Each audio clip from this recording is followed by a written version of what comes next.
Hello, everybody, and welcome to our last session. I'm gonna put on the meeting summary. Hello, everybody, and welcome to our last session of the Welcoming Newcomer Families 10-hour series from FCSN.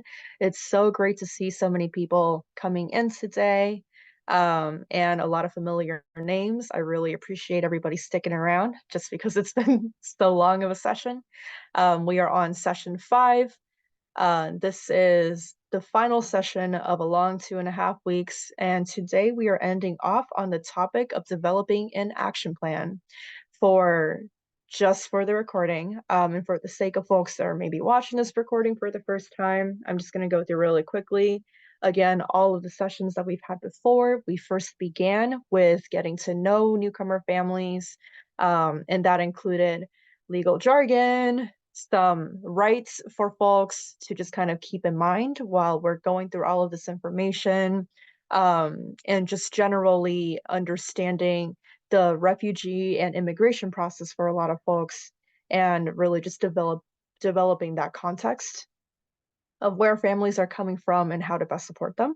In session 2 and 3, we talked a little bit more about the belonging diagram, which we'll be going through a little bit again later.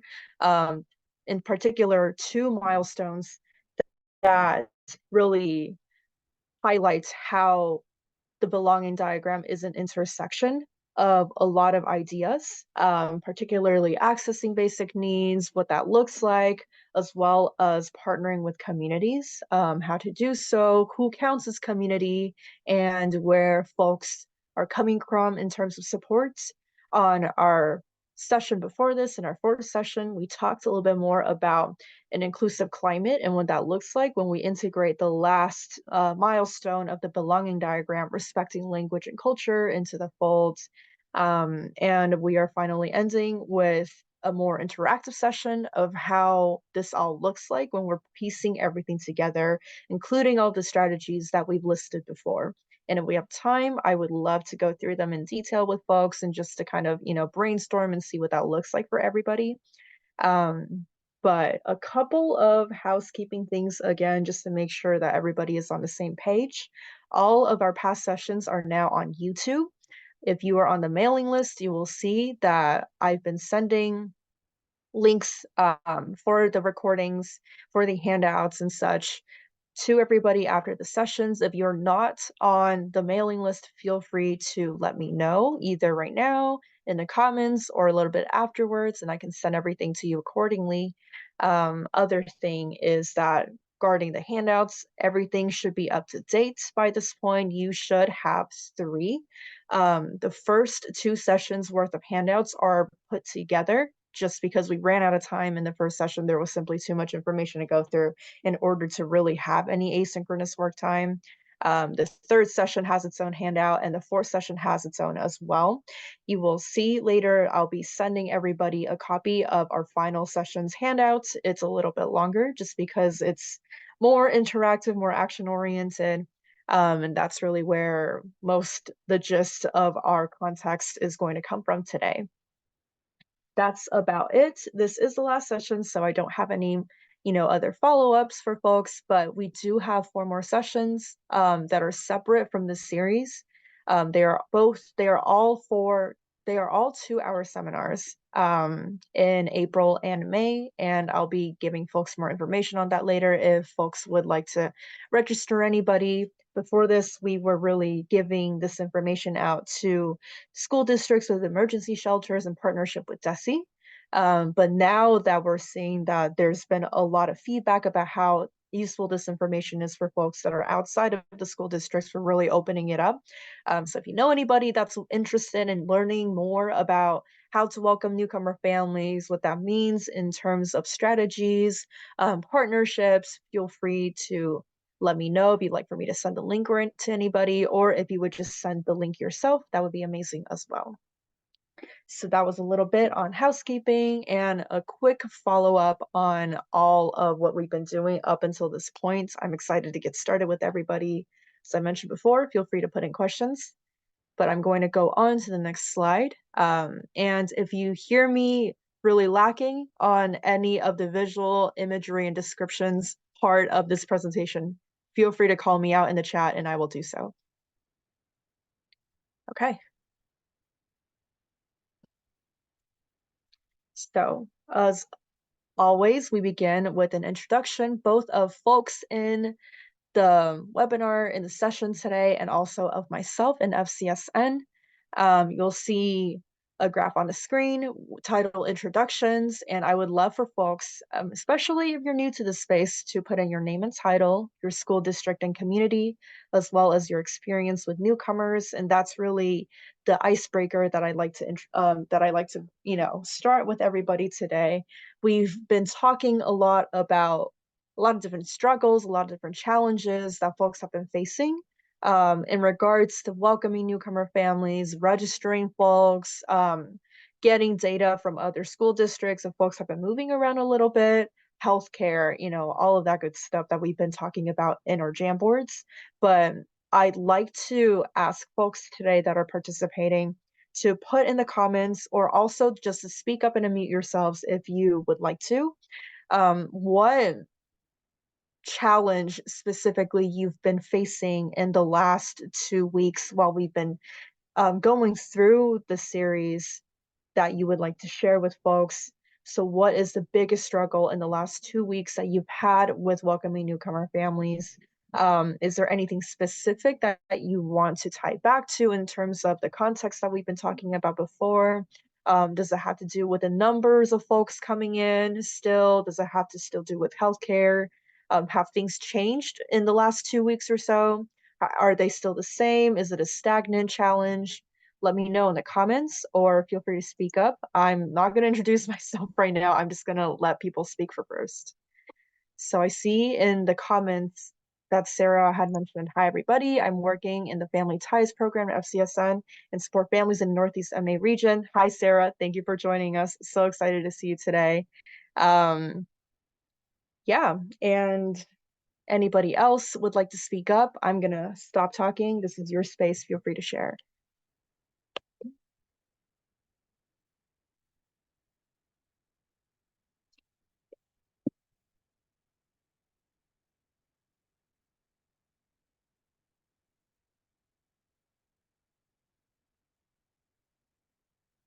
Good to see you too, Sarah.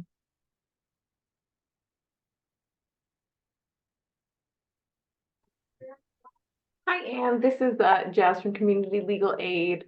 Hi. It's like my third time here, so seeing some familiar names as well. But one thing I want to say to the question that you posed is I was in another coalition meeting recently that deals with immigrants and newcomers and multilingual learners. And we noticed in that group, one of the issues that we're seeing, particularly with newcomer families in organizations like mine who work with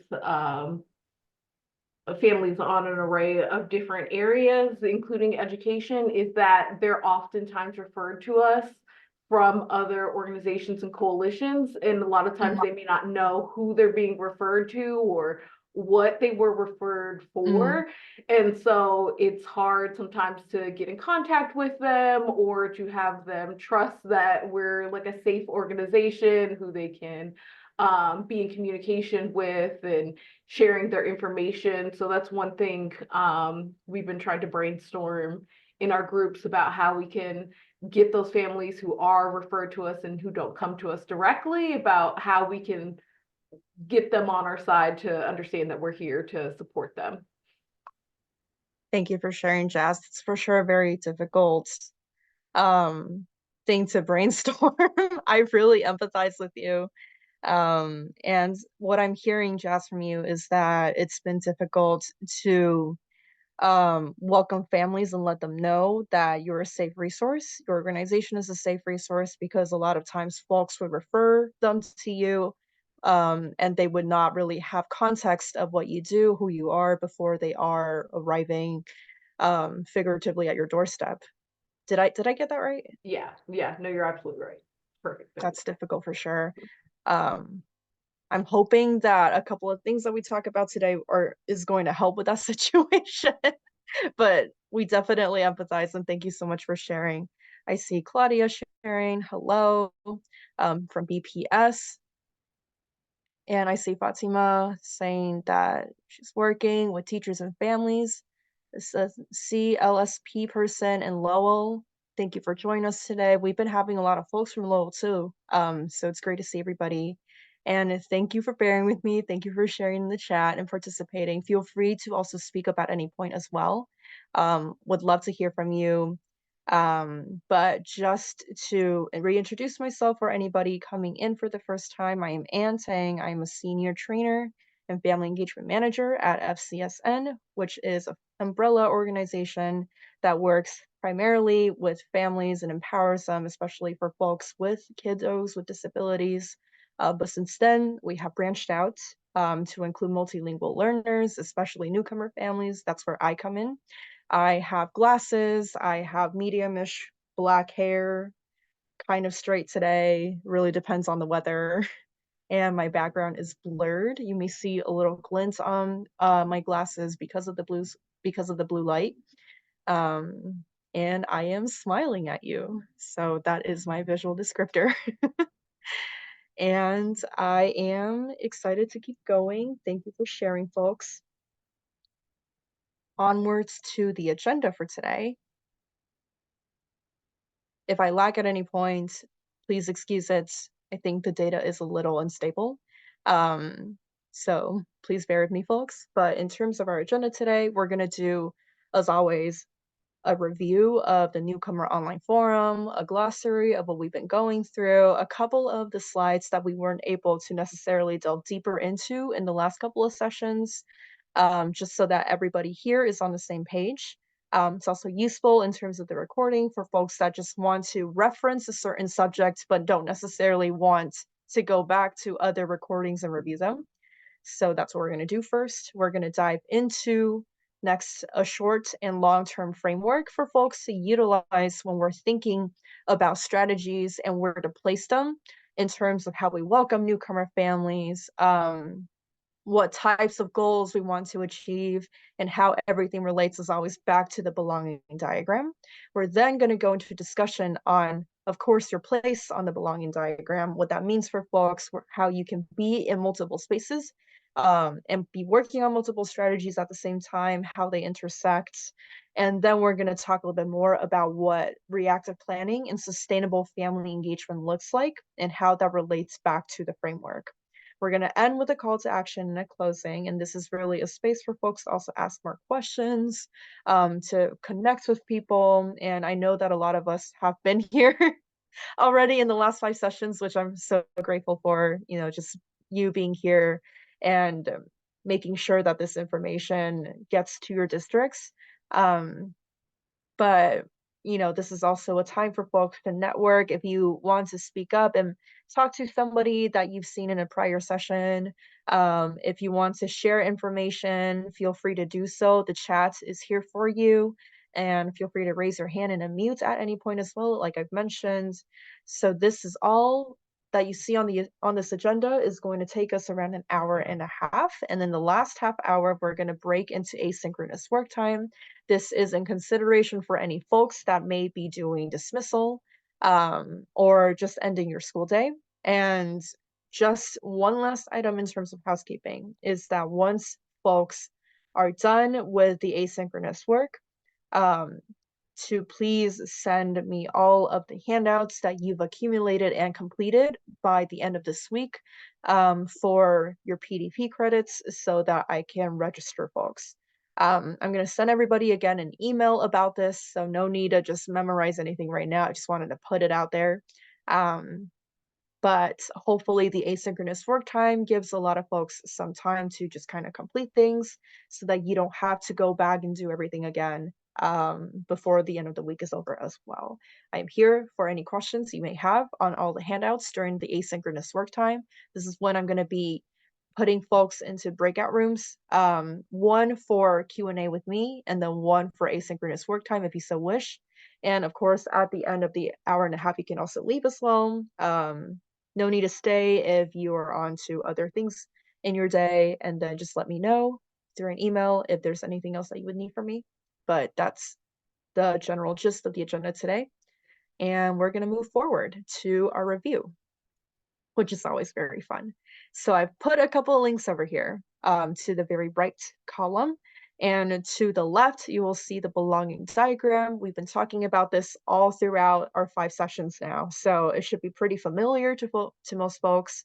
And just as a basic review of what this really entails, we call this the belonging diagram. It consists of 4 milestones for folks to really think about where to place your strategies, your goals, any challenges that you're facing within all of this context. It is a 4-way Venn diagram, specifically not numbered, because there is really no priority to which milestone we do first. And that is because we understand, of course, that everybody in our school districts are facing different challenges depending on, which wave of newcomer families you're welcoming, how many folks you're welcoming into the fold, what resources you have available, who you're working with, how big and small the team is. So many factors really come into play. So we try to make this framework as easy to personalize as possible for you. But we really cannot say for sure the specifics of what would work totally for your organization or for your district just because everybody's looks so different. But hopefully this is a space for us to brainstorm so that we can also figure out ways together on how to personalize all of this information and context for you. Just to list everything out for the recording, the 4 milestones are: number 1, understanding context. In a clockwise fashion, we're going over to number 2, accessing basic needs. Number 3, respecting language and culture. And number 4, partnering with communities. All of them have icons for you to consider. And there are arrows pointing towards the intersections of each circle of the Venn diagram that explain the basis and foundation of how these milestones intersect. But of course, this isn't the only areas of which they intersect. For example, in terms of understanding context and respecting language and culture, perhaps it is necessary to understand legal jargon in order to understand how to interact with folks in a culturally sustainable and sensitive manner. And also in terms of partnering with communities and accessing basic needs, perhaps the best way for your district for to help folks access basic needs is to partner with community organizations that folks typically tend to go to. For example, any cultural institutions in your area, any faith-based organizations that people feel more comfortable around versus any more official buildings that folks may be a little bit more fearful of, as well as any cultural brokers. So I'm going to stop there in terms of the belonging diagram and open the space up for any questions. I know I'm going a little fast, so feel free to let me know if I am speaking a little too quickly. I'm going to give it a couple of seconds for folks if you have any suggestions, comments, questions, and then we'll move on from here.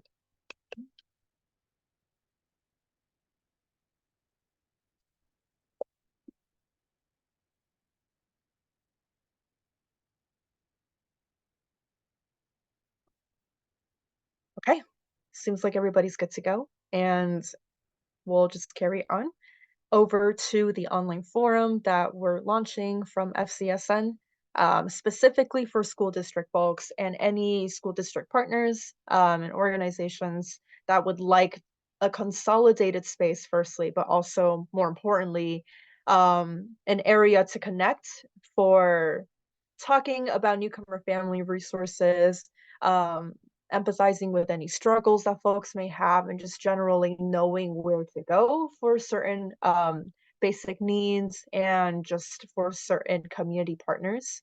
I am going to stop sharing so I can share my screen for the online forum, but just to let folks know that once you receive the slides from me today, it is in a PDF format. Everything is hyperlinked, so it is very easy access for folks. You can just click on any of these and then you can go see whichever one you want to visit. Give me a sec while I re-share this screen.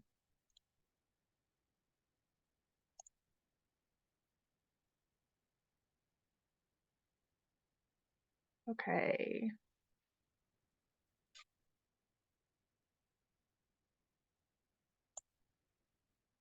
There we go.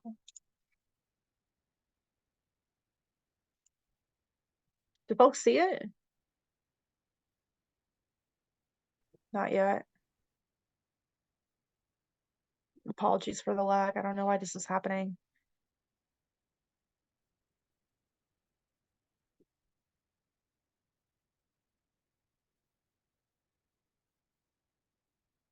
Okay. This looks good, right?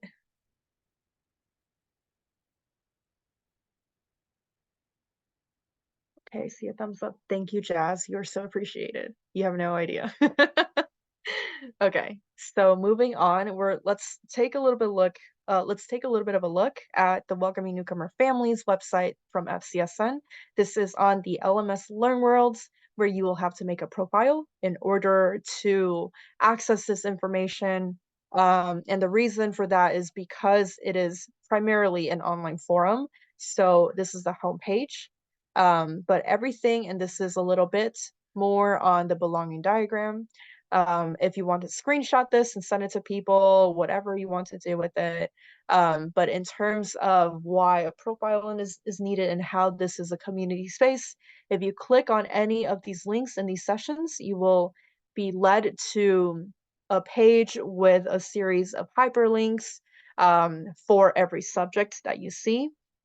And that's also where you'll be finding each a forum for folks to ask any questions, upload any images, any links, any resources that you like. I see that Brittany here has already said something. This is really great to see. You will see that everybody that registers is labeled a learner. Couple of familiar people have already registered here as well, so I appreciate that. And then once you go through all of this, you'll be able to access different resources depending on what you need. A lot of these are state and federal resources.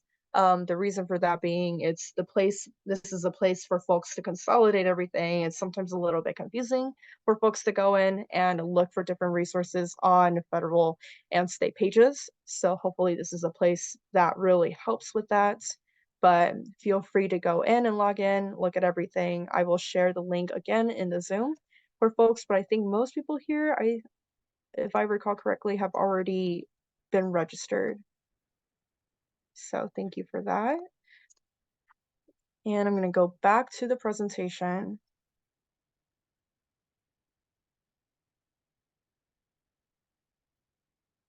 Okay. So we can keep going. Oh, okay. So that was a little bit on the online forum website that we are using for folks to create a community, consolidate resources, share what's been working for you, share what hasn't been working. And we're going to be broadcasting this more generally for folks in our networks through FCSN, through DESI. So this is really a pilot program, and the folks here in the space and also in the last couple of sessions are really the first to see it and use it. If you have any thoughts, questions, comments about how you'd like to see it improved, if there's anything that you'd like for us to add, feel free to do so. But all of these links that we've seen in the sessions are not exhaustive. This is a live list of things that we're continuously adding to the website. So stay tuned for more. And we'll let you know through the mailing list of anything, significant changes, but generally you're just going to be seeing more links continuously in the next coming weeks as well. But that's everything on the online forum and the belonging diagram. We're going to move on very quickly to a quick summary of what we've spoken about in the last couple of sessions so that we're all on the same page and we all know where to go moving forward when we're thinking about short-term and long-term planning. But we began last week with talking about the intersection of community and school engagement and why this is essential to family engagement, because typically we think about family engagement as a two-way street, in which us in the school districts, speak to families and invite them into the fold, and the families do the same with us. But what is lacking in this process, and is especially critical for welcoming newcomer families, is knowing that there is an additional person that creates a trio instead of a two-way path.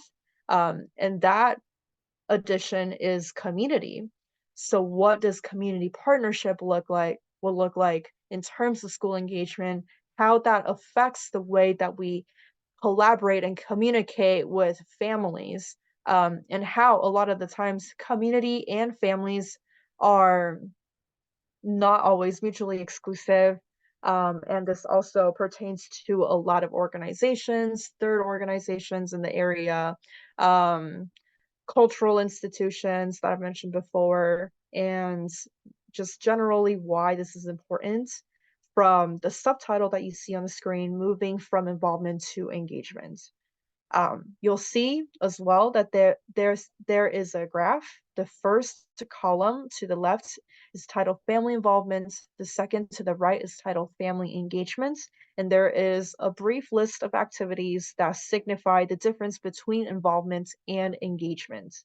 For example, I've been talking a lot about doing to versus doing with.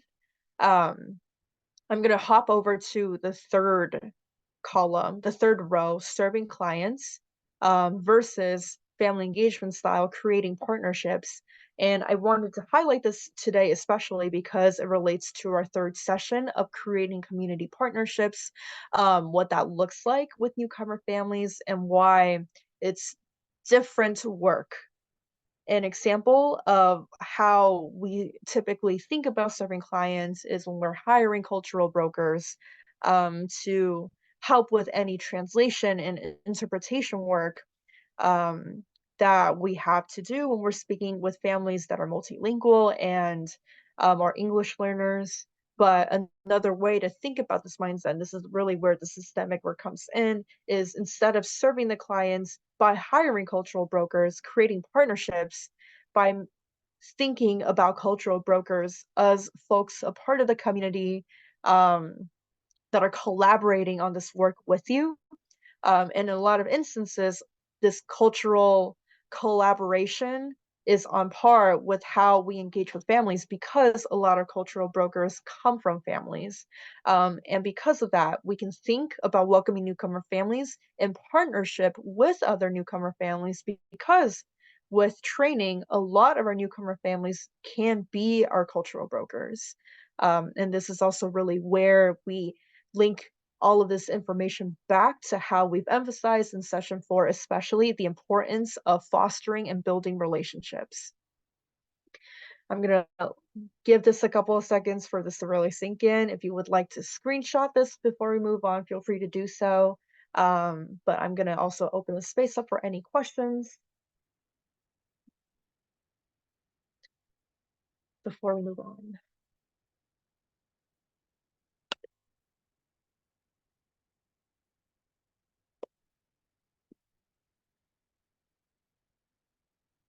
Okay, moving on.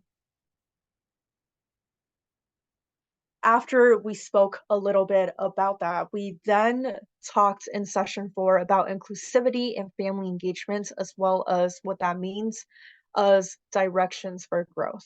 There are 4 bullet points on the screen. The first one is making schooling relevant.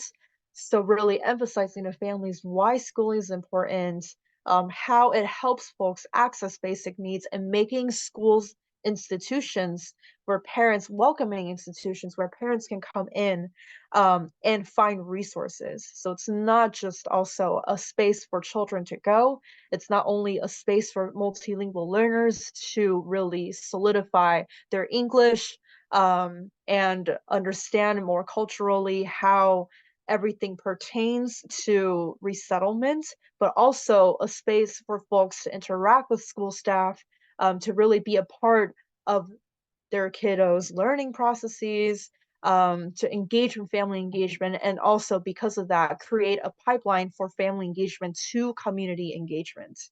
Secondly, we also have to think about acknowledging transnational connections and futures. And what that means is preparing for multi-directional futures and acknowledging that because of all of the context that we learned in session 1, that a lot of the kiddos that we see from newcomer families, and also the families themselves may not necessarily end up in your district, your school, your district, or your state, perhaps not even this country. And to be prepared that for that multi-directional pull, to understand that well, the content of what they are learning is very critical and significant for them, but is not their only possibility, is not their only future, and really empathizing with the mindset that their attention is being pulled in different directions because of all of these possibilities.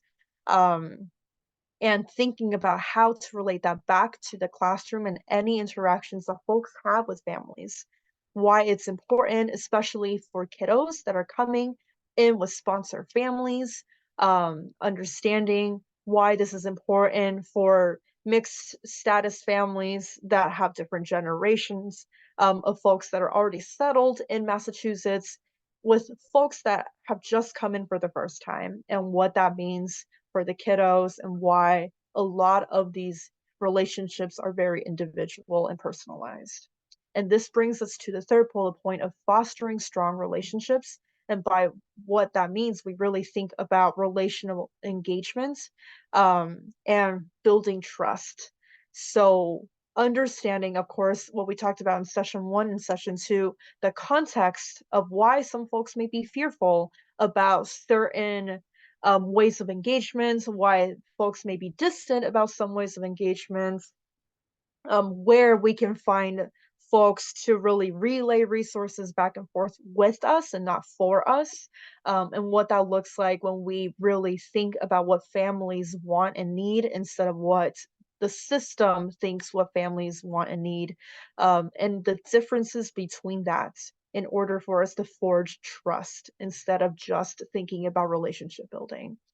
Um, the last bullet point that we're seeing here is to recognize and also utilize community cultural wealth. We'll be talking a little bit more about this in the next slide, but this is also a really important part of our session 4 handouts, thinking about community cultural wealth, identifying different parts of it, and this is really where systemically our work begins in understanding that how we speak to families and how we speak for families is a very important part of um, how we design the system for families. So moving on to the next slide, you will see a list on the left of different types of community cultural wealth capital. This is important for folks to know because it creates a space and an opportunity for us to really utilize an asset-based mindset when we're thinking about what our newcomer families really bring to the table. And this framework was developed by Tara Yoso in 2005. I just wanted to put a shout out there for them. And if you're interested in their work, feel free to, of course, Google this during and also after the webinar. Feel free to also screenshot as well. I'm just going to read the definition really quickly. We've gone through the specifics of all of these capitals already, so I'm not going to go through it again. But community cultural wealth is an array of knowledge, skills, abilities, and contacts that are possessed and utilized by communities of color to survive and resist macro and micro forms of oppression.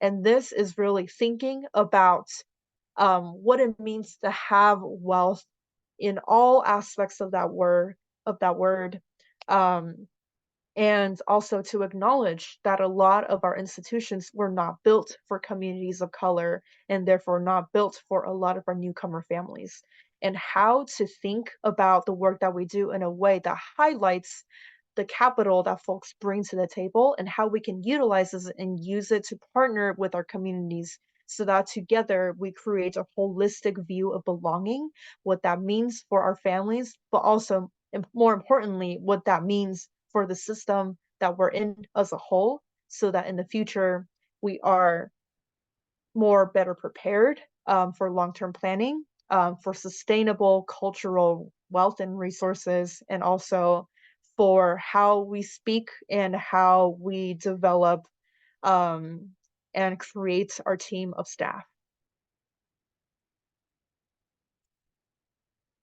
In session 3, we talked about partnerships and newcomer engagements. This is a not exclusive list of strategies that we can use in terms of finding community partners, both in and out of the school system. I'm not going to read them all again because we've already done this in session 3 and session 4, but I would really love to highlight number 7, which is on the right side, the right column of the screen. And this is to implement joint programs. And what that looks like is in terms of what is in the classroom, and also within our schools, what that looks like in terms of finding language classes for our kiddos, but also for our families that may be multilingual learners. In our website for our online forum that I put in the chat a couple minutes ago, you will see that there is a section for folks to find English learning resources within section, I think it was section 3 of accessing basic needs. A lot of these can be found within community organizations outside of the school system, in public libraries, in nonprofit organizations that are scattered around Massachusetts, both in the western side of Massachusetts, eastern, and also central. We also have to think when we're talking about implementing joint programs, what that means for mentorship.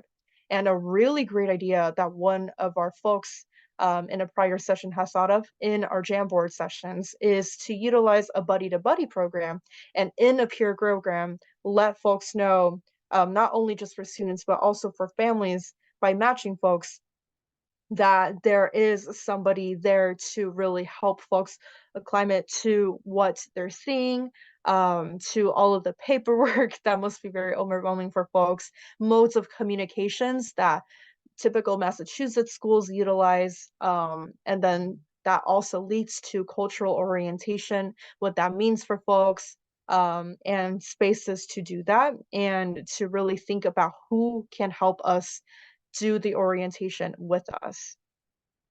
I would also lastly like to highlight number 9, which is the very last bullet point, to evaluate and adapt, and to emphasize again that when we're doing all of this work, we're not really ever aiming for perfection, which is, I think, oftentimes something that we're often very hesitant about, because a lot of the information out there is either very scarce, directed for certain types and demographics of newcomer families coming in, not necessarily for all identities, and also because of the limited time frame that we have whenever we see families come and go. But what we're really aiming for in these sessions and also beyond this is for continuity. And what that really means is to make sure that folks know that this space is continuously there for them, that this isn't going to go away, that this isn't a short-term plan only, but also that we're really looking to be culturally sustainable in our work. We're really looking to find spaces and create spaces that are long-lasting for folks within their communities, and that the trust that we're building is not only a one-on-one relationship that we're having with our families, but something that we're hoping to extend beyond us to the schools that they're in. And then eventually, hopefully, that trust extends for the most part to the systems that they're navigating. So we not only aim for getting things out there, but also for continuity. And I think perfection really can just be on the side. I'm going to stop here for now and just open the space up for any questions, thoughts, and comments. And I'm just going to open the floor to you.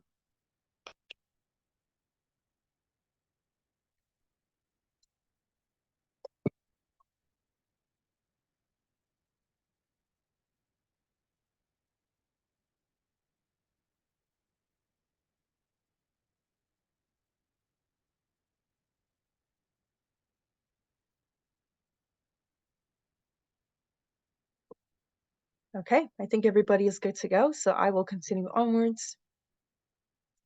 In session 3, we also talked a little bit about utilizing strategies and seeking community partnership. This is a slide that I'm not going to go through, but just is there for you as a resource if you ever want to just go through a couple of slides that you thought might have been helpful for you, especially when I send it to you later on. that everything is there in the same space. One thing that I would like to emphasize is seeking community partnerships within our families. And this is a part of what I have mentioned before in terms of thinking about community partnership and family engagement as a three-way street and not just as a two-way, which is very confusing imagery. But thinking about how we connect with parents, how we connect with parent leaders, how we can work with our packs, and what that means in order to identify packs for cultural brokering. Um, this is something that we're going to speak a little bit more about on this slide in terms of who cultural brokers are. Um, so we've mentioned this before in session 4 that cultural brokers are community members that receive extensive training on human service supports. This can be anything from healthcare to English learning, to finding educational resources, to navigating transportation, all of that good stuff that I know that a lot of folks that are here today have been struggling with, in terms of giving support out to our community. Ideally, but not always, brokers are of the same culture as the family or will have extensive knowledge base of the family's culture. And this really leads from all of these bullet points at the top to the very bottom in bold and in italics that newcomer families can be cultural brokers. Um, so in order to forge a relationship, there must also be that, back and forth and exchange of information. And because there is that exchange of information, newcomer families that you forge relationships with can easily be your partners in reaching out to their communities and becoming the cultural brokers, that we're seeking. And a lot of the times, they will also already have extensive knowledge of their community, of folks coming in, and it's also a really great way to understand from their point of view the resettlement process and how it's looking like for them. So I'm just going to leave folks with this information. As always, feel free to screenshot this, and I will move on from here. So now that we've talked a little bit more about some important points that we've highlighted from sessions 1 all the way to 4, I want to begin speaking about what this all looks like in terms of our short-term framework and our long-term framework. We begin with the short-term framework, and something that might be helpful for folks while we're going through this is to go back to the slides from session 1 in terms of the glossary we mentioned before of legal jargon, shared terminology that might be helpful for folks when they're thinking about, how to identify folks coming in, as well as what types of folks you are working with. It's sometimes, at least also for me, a lot easier to think about how to respond, and how to create action plans when we are able to categorize who we're working with, what we're doing, and why we're doing certain goals. But everything is in the emails that I sent before. If you are not finding the emails, if you would like for me to send anything again, feel free to let me know, especially during an asynchronous work time. I'm hoping that we get a little bit more than that today. I know that because we missed the work time for session 1, it might be useful for folks to have an extra couple of minutes. So seeing where we land later, we might be able to open that time up a little bit longer. But let's circle back to the short-term framework and what that looks like. So the two keywords that I really want to emphasize today is that the short-term framework is for us to be reactive and responsive. And this is a state of mind that a lot of folks are going through currently because of the speed, and also the unpredictability of newcomer families coming in and out of our districts. This is something that we hear about a lot in our community of practice, so I just wanted to give that a quick shout out. But in terms of what that means to be reactive and to be responsive, we think first to the left of the screen what types of goals we want to achieve when we're thinking about a short-term framework. In terms of timing, because everybody's situation is different, feel free to assign a short-term framework timing of your own. This can be anywhere from a couple of weeks to a month to 6 months, whatever you think suits your needs best. For the sake of this activity and this practice, I'm just going to label short term as 6 months for me, but this may look different for you. But in terms of short-term goals, the first one that we mentioned before, as always, is that we want to understand the needs of our families. And that is a very important goal that might not always be achieved through accessing basic needs, because a lot of the times this really permeates in every sort of way that we speak and interact with our students and our families. This may relate back to SEL. This may relate back to relationship building, forming a community. This may also relate back to helping folks understand what long-term planning, at least in the state, while thinking about multi-directional purposes, may look like for them. But that is a very short just into understanding the needs of families. Secondly, we want to provide communities for families as a landing point. And this is something that we've talked about a lot before in terms of where communities can find landing points. Is it with us? If they don't feel comfortable with us, at least right now, is it with their communities? Is it with faith-based institutions? Is it with cultural centers? What does that look like? Is it specifically within their neighborhoods? Is it within the areas surrounding their shelters? Um, and what that looks like, especially in terms of thinking of culturally what folks may prefer in terms of age range, in terms of spaces, and also in terms of cultural brokering, who is available for translations, who is available for resources, and how do we get them to it. So this leads us to number 3, to create accessible ways to find resources. And accessible is a very loaded term. We've spoken of this a lot, especially in our last session, session 4, in creating an inclusive climate. But accessible can mean physically accessible for families, especially when they're a little bit further away from school districts, and from their specific schools, what that looks like in terms of how they can access resources. If it means leaving a paper trail, for instance, if folks cannot always access technology the ways that most of our families can typically do so, what that looks like in terms of navigating the legality of how folks access resources, understanding and helping them understand their rights so that they know that um, they are always free to receive basic needs aids. For example, in Plyler v. Doe, in law, um, in the acts from 1974 all the way to 1982, what that looks like for folks, why without official paperwork, folks can always have access to public education, regardless of whether they have birth certificates, regardless of whether they are vaccinated. Also, where to find healthcare and how, if you register for food stamps from SNAP, from the SNAP program, you can actually access healthcare, what that looks like, how we get folks to it, and how to let people know their rights.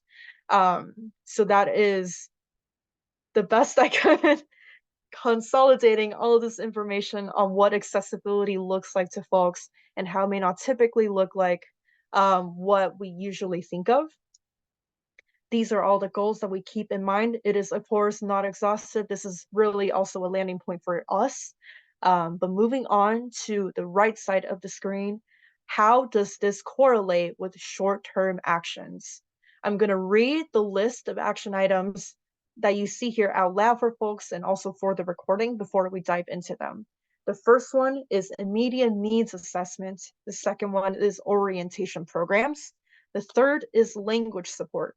The fourth is cultural sensitivity trainings and strategies. The fifth is peer support networks. And lastly, the sixth is resource guides.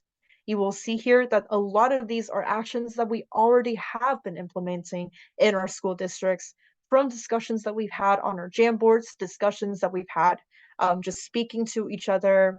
And a lot of these are actions that we've recommended before in prior sessions in our lists of strategies that folks can implement into the work that they do. So knowing the context that a lot of folks are already utilizing a lot of these actions, all we need to do now is to categorize them. And because categorizing provides a really great way to think about the agenda items in this framework, to then think about how this can be personalized to more specific instances. For example, if you're working for the school district as a whole, how this pertains to a specific classroom, how this pertains to a specific family or specific group of families living in a motel. And then also later we'll be talking about how all of these actions can pertain to the long term. But I'm going to begin first with talking about immediate needs assessments and how this is something that we talk often about, how we have realized that a lot of families don't have access to healthcare, how there's not a lot of funding to go around for people to get vaccinated on time, um, and not a lot of folks that know the language that we have on hand in order to relay information to people. So thinking about all of those things, us immediate needs, but also thinking it also about what your immediate needs are. So what do you need in order to make things happen, and what do your families need in order to understand and be able to partner with you? Um, we then move on to the orientation programs. This can really be tied back also to language support. Um, we think about orientation programs and language support as spaces for folks to, talk to us about what isn't accessible for them, why it isn't accessible for them, and also for them to really have a space in order to navigate systems. This may be healthcare, this may be knowing their rights, and this also may be just generally knowing how the school systems function and why folks are moving from district to district, what that looks like for relationship building, and what that looks like for tech, and also for them to keep paperwork on hand from schools that they've been going to, which again is something that leaving paper trails is very helpful for. We're going to move on to cultural sensitive trainings and also strategies and how that relates to resource guides and peer support networks. In terms of cultural sensitivity trainings, in lieu of what that looks like for short-term planning, just generally making sure that staff on board understand the rights of families, know where the families are coming from. It may be helpful to share this information and all of these recordings to folks that you work with. It may be helpful to just share the handouts, or the website, as well as anything else that DESE and other state resources provide. But also generally having a good idea and a clear idea of where families feel most comfortable and safe in, where families can find resources, and why families may react to finding resources or to some spaces the way that they do. And we've talked about peer support networks before, but in terms of how this relates to a short-term action item is to, of course, match up somebody in a buddy-buddy system, to reach out to communities and just, let them know that there are folks coming in, and to provide names, to provide contact information, and lastly, to also provide guides, such as the one that we're launching from FCSN on different types of basic needs, on the online forum, and places for folks to network and find out more information. So this is generally what our short-term framework looks like. I'll be sending everybody a handout soon of what that looks like in paper. You don't need to just, use the paper necessarily. You can just, alter it to your needs depending on what you like, depending on what works for you. But I'll be sending everybody a graph later on. Next, let's very quickly go over what the long-term framework looks like and how it is different from short-term planning. The keywords, the two keywords that we want to really emphasize and think about when we're thinking about long-term planning is to number one, being proactive, and the other one being sustainable. These are words that especially sustainable, that we've talked about again and again. So hopefully it's something that most folks are pretty familiar with. But going to the left side of the screen, you will see a list of long-term goals. I'll be going through them one by one. If you have anything that you'd like to add, if you want to put in a comment about how you think this relates back to long-term, to short-term planning, feel free to put it in the comments or to raise your hand, and I'll give the floor to you. But moving on to the first long-term goal, we want to create a sustainable pipeline to resource access. And this means anywhere from a range of community networking to existing programs that we already have. So thinking really long term in terms of this time frame, I mentioned that, for example, for me, short term may be 6 months. Um, and that is also around the length of time that I have been working on this project. But in terms of long-term goals, what that means for you may be different from what it means for me. This may be several years, perhaps 2 to 5. But how do we create a sustainable pipeline through finding these resources? And a lot of the times, this can mean family going back to long-term actions that we see on the very right of the screen. That can mean PD for staff. Aside from PD for staff, forging community partnerships so that once we have new folks coming in the future, we already know exactly where to direct them to because the network is already there and strong. Um, in terms of the second goal, what does it mean to assess and incorporate the results of initiatives into future planning? Um, what that looks like in terms of what we've been able to build, the existing frameworks that we're already utilizing. And this can mean anywhere from what we're seeing on the right side of the screen, community partnerships to curriculum integration and also to mentorship programs, and also data monitoring and evaluation. So how do we make sure that the results of what we're seeing can be translated into useful information? Regardless of whether families come to an event, the amount that you wanted folks to come or not, how can we use this information, transform it, and utilize it towards data monitoring, towards integrating types of subjects that we find may be useful for specific families and for specific students into our curriculums, and what that looks like in terms of mingling what we do for our multilingual learners with our existing school communities. So this may also look like, for example, prioritizing and emphasizing and embracing the importance of multilingual learning just as much as we embrace English learning. And we've talked about this pretty extensively in sessions 2 and 4 in terms of translanguaging, what that looks like for our communities, and why it is important to emphasize why multilingual learners bring a lot to the table and you really utilize that asset-based mindset. Lastly, for our final goal, we have and we want to create a foundation of systemic support. And all of the long-term actions on the right side of the slide, you will see, really engages with this idea of creating a foundation for systemic support, including PD for staff, mentorship programs, data monitoring, community partnerships, family engagement programs, to really make sure that what we're doing is within the system, that for example, folks that are producing multilingual ways to do robocalls, make sure that it's utilized permanently in our systems for families, regardless of whether we have any more newcomer families coming in that are from specific areas and speak specific languages. So I went through the long-term framework. Um, while really mingling the goals and the long-term actions. I'm going to give everybody a little bit of space for you to ask any questions, comment on anything before I move on.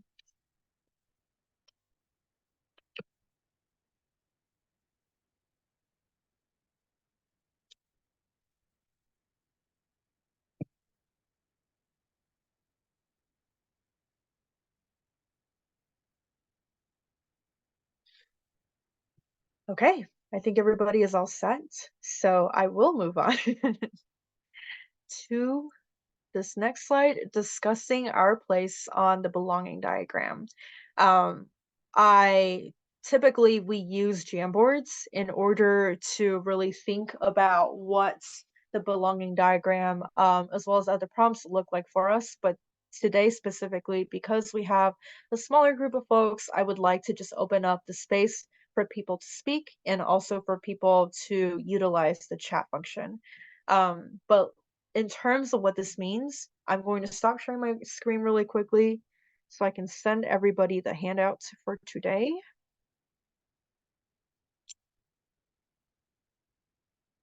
And this is where I'm also going to pause recording for a little bit so that we can have a discussion.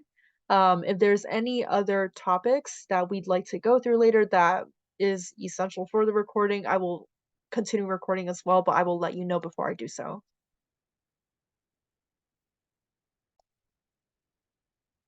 Okay, thank you everybody for joining the last of our 5-session series on welcoming newcomer families. This has been really great to be able to meet you, to see a couple of familiar names throughout this whole process, and to also share resources and consolidate them, to network, and to also just discuss what we've been seeing, because I think a lot of the times what has really been missing was conversation. So thank you so much for joining. Feel free to always, as always, message me, email me. My email is on the slides. I'll put it back in the chat again for folks. If you would like to know more about what FCSN is doing, if you would like more support from FCSN on anything in terms of supporting our newcomer families, in terms of English access, in terms of healthcare, in terms of understanding your rights, and especially in terms of what that means for us when we're thinking about multilingual learners and newcomer families with kiddos with disabilities. I'm going to share my presentation once more to the very last slide so we can take a look at a couple of upcoming things. I'm not going to put in presentation mode. It's pretty big already. And we're just really ending on this. But on April 4th from 2 to 4 p.m., we will be delving deeper into the role of cultural brokers in terms of promoting meaningful family engagement with newcomer families. What that looks like, we'll be referencing a little bit of these sessions, but mostly it's going to be pretty new information. On April 17th, same time, we're going to be talking about how to unlock the school system for families and strategies to guide and assist them. Um, on May 2nd, we'll be talking about leveraging parent-run groups to support newcomers. This can go anywhere from PACs to local support groups. And on May 16th, same time as well, we are talking about fostering a welcoming environment in parent-led groups. All of these are available on our registration if folks would like to do so and haven't done the sign up. But also, we are currently still undergoing our monthly community of practice. We have a couple of new people that have signed up as of now. I have closed the signups for these sessions, but I would love to invite you if you would still like to join us for an incoming one on March 21st at 2 p.m. for 1 hour on parent-led voices and also cultural gaps. So if you're interested in that session, a couple of nurses will be joining us and we'll be talking more about the healthcare aspect as well as the educational one. But feel free to join us and send me an email if you'd like to be on the list for that. And that is about it. Thank you again for joining, and I hope everybody found this helpful.